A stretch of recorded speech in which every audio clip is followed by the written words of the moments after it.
గతంలో కొంతమంది నాయకులు ఏమేమి మాట్లాడారు, తెలంగాణలో పవన్ కళ్యాణ్ గారికి ఫ్యాన్స్ లేరు, తెలంగాణలో ఆయనకు లేదు చరిష్మా, ఆంధ్రాకి వెళ్ళిపోవాలన్న నాయకులకు ఈ రోజు ఇసుక కూడా వాతావరణం చూస్తే, ఈ పండగ వాతావరణం చూస్తే వాళ్ళకు ఇప్పుడు అర్థమవుతుంది మా నాయకుడి యొక్క ఏ విధంగా ఉన్నారు, ప్రజాదరణ ఎలా ఉంది. భారతదేశంలోనే అత్యంత ప్రజాదరణ గల వ్యక్తుల్లో నరేంద్ర మోడీ గారి తర్వాత పవన్ కళ్యాణ్ గారని ఈరోజు మాకు చూస్తూ ఉంటుంది. పండగ వాతావరణంలో ఉన్నారు. అంతేకాకుండా చాలా మంది పండుగల కోసం వెయిట్ చేస్తుంటారు, కానీ పవన్ కళ్యాణ్ గారి అభిమానులు ఈ సినిమా కోసం ఎన్నో రోజుల్లో ఎక్కడికి వెళ్ళినా కూడా ఈ పేరుతోని చెప్పడం చేస్తూ ఉన్నారు. సో అలాంటిది ఈరోజు మనకు ప్రత్యక్షంగా ఇక్కడ జరగడం, ఈవెంట్ హైదరాబాద్ జరగడం చాలా సంతోషంగా ఉంది.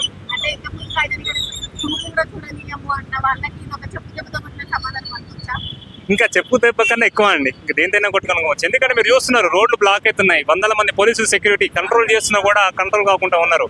అలాంటిది ఒక్క వ్యక్తిని కూడా పైసలు ఇచ్చి తరలించకుండా స్వచ్ఛందంగా వాళ్ళ ఖర్చులతో వచ్చిన వ్యక్తులండి. వేరే పొలిటికల్ పార్టీ ఏదైనా మీటింగ్ పెడితే డబ్బులు మందు ఎన్ని ఇచ్చి చాలా ఉంటుంది, కానీ ఈరోజు ఏం లేకుండా కూడా వస్తున్నారంటే వచ్చే ప్రభుత్వం ఖచ్చితంగా ఎన్డీఏ కూటమి ప్రభుత్వం ఉంటుందండి.